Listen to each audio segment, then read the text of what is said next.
Restoran nasi kapau Haji Ahmad yang berlokasi di Jalan Raya Merak, Tirtayasa, Kelurahan Ramanuju, Kecamatan Purwakarta, Kota Cilegon resmi dilaunching oleh Wali Kota Cilegon Heldy Agustian. Ia mengatakan dengan dibukanya restoran nasi kapau ini, pemerintah Kota Cilegon mendukung. Setidaknya dapat meningkatkan pendapatan asli daerah atau PAD. Selain itu, ia berharap kehadirannya ini dapat pula menyerap tenaga kerja lokal meski tidak 100%. Bapak Haji Ahmad Sari Alam, yang notabene beliau bisa melihat peluang yang sangat baik di Kota Cilegon, ya. Memang sengaja dinamakan simpang atau kapau, ya, memakan kapau itu, nasi kapau. Dalam rangka kan banyak kan kalau masih Padang udah kebiasaan kan gitu ya. Nah, alhamdulillah. Dan beliau juga kan sebelahnya juga ini usahanya beliau juga. Jadi satu lebih enak kontrolnya lah intinya itu. Dan pemerintah Kota Cilegon tentunya kan dalam rangka mempromosikan, meningkatkan juga bisa meningkatkan PAD. Ya tentunya pemerintah Kota Cilegon ya sangat mendukung, mensupport ya. Hal-hal kerja lokal tadi Pak. Apa? Ya. Ya, nanti kan ini kan perlu keahlian. Kita maklum apakah semua orang lokal bisa atau tidak kan gitu kan. Jadi ada beberapa juga ya, nanti mudah-mudahan ini kan kita berdoa mudah-mudahan dari sini lahir lagi di beberapa tempat lagi, baru tenaga pekerja lokal orang Cilegonnya bisa ngikut kan gitu ya, ngenek dulu lah istilahnya. Seperti itu. Disebutkan soal pajak dari hotel dan makanan masih rendah, berapa Ya. persen itu Pak? Persentasenya di situ lah, nggak terlalu besar Pak. Kita lebih banyak ke PJU dan PBB. Dua industri kan luar biasa setiap tahunnya. Kemudian langkah selanjutnya gimana Pak? Ya nanti kita tumbuh kembangkan aja, kita support beberapa teman-teman yang ingin membuka restoran atau kafe, kita akan support ke depan. Pemilik restoran nasi kapau Ahmad Sari Alam merasa bersyukur lantaran 1,5 tahun mengalami pandemi COVID-19 dan akhirnya ia dapat membuka restorannya di masa PPKM level 3 ini. Kuliner khas Padang ini di Kota Cilegon baru yang pertama setelah sebelumnya di launching juga di Tangerang. Harga yang ditawarkannya pun cukup terjangkau, tidak menguras kantong, yakni mulai dari Rp13.000 per porsi, hingga gulai kepala kakap yang paling mahal. Saat launching ini, ia juga memberikan diskon khusus pembelian di atas Rp200.000.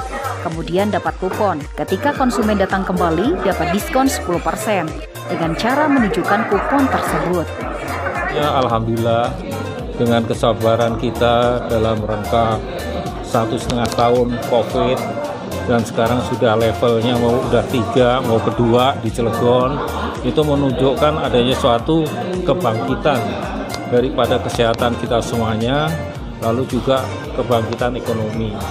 Lalu dengan nama nasi kapau ini memang saya akui baru-baru satu-satunya di Cilegon, sehingga dengan itu alhamdulillah bisa diberikan poin yang sangat baik karena harganya murah. Dengan kondisi fasilitas begini, harga warung dengan Harga berapa? dari uang 25 aja bisa dapat nasi kapau dengan ayam atau daging, rendang, sudah bisa makan kenyang. Kan gitu. Sehingga dalam hal ini jangan khawatir bahwa harga nasi kapau ini tidak mahal. Lalu yang kedua, bahwa kita ini melihat industri pariwisata ini sudah dikomitmenkan sama Pak Wali Kota untuk bisa dikembangkan. Nah, saya sebagai Ketua PHRI Provinsi Banten dan saya melihat kacamata saya di sini banyak industri yang berkembang. Kemarin Pak Jokowi datang, berarti kan ada SDM-nya kan ada muncul banyak. Dan itu kan perlu makan. Dengan harga murah ini kan berarti kalau komunikasinya banyak kan bagus untuk ekonomi kita untuk berkembang, dan ini UKM kan itu. Jadi kesimpulan saya bahwa mohon doa restunya aja sama para wartawan dan juga pada sahabat-sahabat saya, karena dengan adanya nasi kapau ini menjadi suatu titik awal di Provinsi Banten. Memang sudah ada di Tangerang, tapi di Kota Cilegon ini baru satu-satunya dan mempunyai suatu prospek yang positif buat saya. karena saya lama dalam bidang pariwisatanya.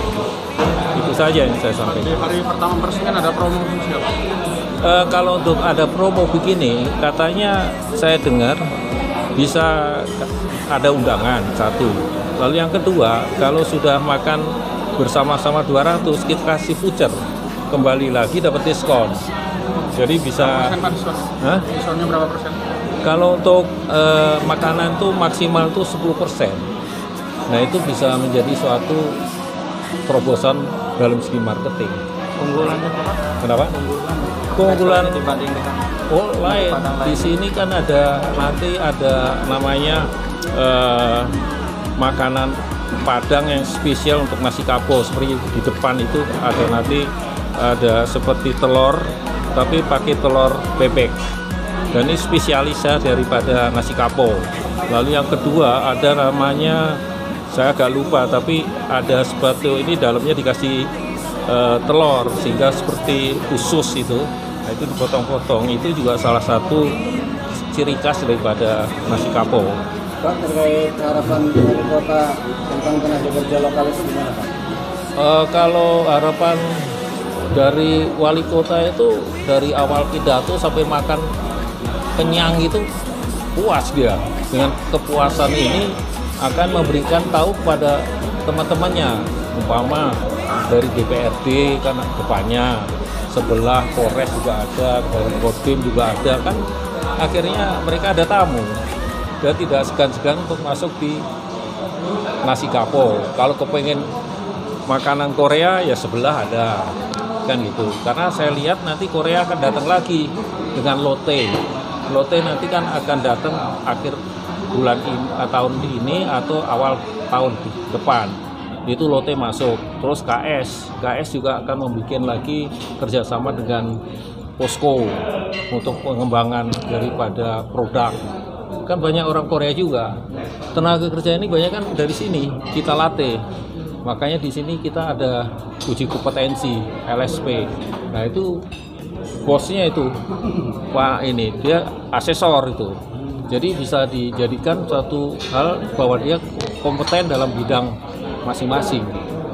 Pada kesempatan tersebut hadir pula Ketua Lembaga Sertifikasi Profesi Hospitality Cakrawala Indonesia atau LSP HCI Adi Setiawan. Ia mengatakan meski restoran nasi kapau ini tergolong UMKM, namun pelayanan yang dilakukan sesuai juga dengan standar LSP HCI ini, membawa angin segar bagi UMKM lain untuk dapat mencontoh bahwa UMKM juga bisa melakukan standarisasi seperti halnya hotel dan restoran berbintang. Secara standar seharusnya sudah memenuhi standar, karena untuk standar CHI itu kan sama sesuai dengan standar CHS yang sudah digalangkan oleh kementerian. Dan Pak Ahmad akan mempunyai suatu basic yang memang tahu tentang perhotelan. Jadi dengan restoran yang sekarang usaha menengah ke bawah ini bisa membawa angin segar terhadap teman-teman yang UMKM, menjadi percontohan bahwa UMKM pun juga bisa menstandarisasi sesuai dengan hotel-hotel maupun restoran-restoran yang berbintang 5 lah, eksklusif gitu. Jadi kalau untuk nasi kapau salah satu standar yang memang distandatin tetapi dengan taste tradisional. Jadi itu yang sebagai acuan untuk percontohan teman-teman yang ada di UMKM supaya bahwa kebersihan yang sekarang digalakan COVID-19 ini bisa lebih maksimal dengan kebersihan maupun dengan standar-standar prokes yang sudah diatur oleh pemerintah. Saya sih berharap teman-teman hotel dan restoran bisa melakukan lebih ke standar prokes yang ada, yang memang sudah kita punya standarisasi secara sertifikasi. Karena teman-teman yang sudah bersertifikasi pastinya sudah tahu standar prokes-prokes yang memang sekarang digalakan oleh pemerintah. Jadi kami berharap para stakeholder bisa memperhatikan karyawannya maupun pendukung SDM-nya agar diberikan kesempatan untuk dijadikan mereka bersertifikat